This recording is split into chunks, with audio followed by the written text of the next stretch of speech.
We're talking today with Dr. Karl Behrendt from Charles Sturt University about an analysis of how our sheep industry compares with other sheep industries around the world.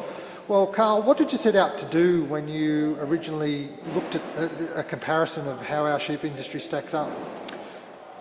The fundamental thrust of what we're looking to do is to try and understand what our comparative advantage is against other countries, whether it lies in the production efficiency or whether it lies in the business side of the cost structures that we're exposed to within Australia. So what did you find? What areas did you look at for a start? Well, basically when we're doing this, we do the whole farm analysis. So today we presented just a small sample of key performance indicators and measures of different factors that contribute to overall farm profitability. And today we presented just a handful of those key measures that we know affect Australian production systems. How do we stack up in Australia though with those key measures? Very well on the majority of them. We stack up very well in terms of productivity per ewe, in terms of the amount of losses we sustain in our systems is relatively low, although often that's a subject of debate. We perform very well in growth rates and we perform very well in turn-off weights and also our overall cost of production, because we manage to have very high labour efficiency, although we do have a hidden problem of labour costs in the system. Why do we have such high labour costs compared to, for example, New Zealand? The difference is how we value our family labour in particular. Often the employed labour between Australia and New Zealand, yes, New Zealand is slightly cheaper, but the fundamental difference between Australian labour costs and New Zealand family labour costs is the way New Zealand value themselves. They actually have quite a low value for the work they do in-house, where in Australian systems we've got a lot of opportunity costs, so there's lots of opportunities to go and get employment off-farm.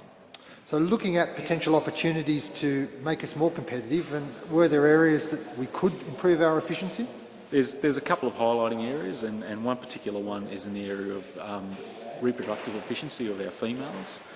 We're sitting about middle of the range compared to the globe. What's below us is mainly rangelands, where they're exposed to very variable climates, and what's above us is Europe and high feed input systems. So they are similar in genetics to us, but we're not capturing the full benefit of what we can possibly achieve.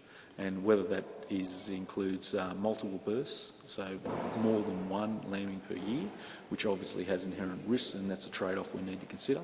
But they're just fundamentally, we can do much better with our average Australian lambing percentage, which is in the vicinity of 82 to 85%, and it's potentially could easily exceed 100%.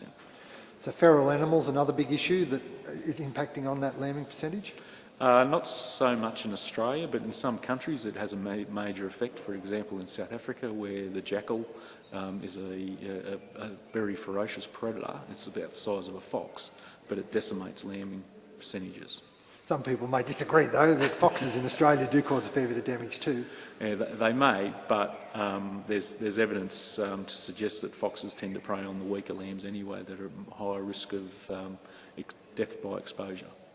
So the take-home message from your talk today? The take-home message is I think we're in a very good position to compete against the rest of the world. We're in the bottom 20-30% in terms of cost per kilo of lamb produced and per kilo of sheep meat produced, which gives us excellent comparative advantage for exporting into a lot of other countries.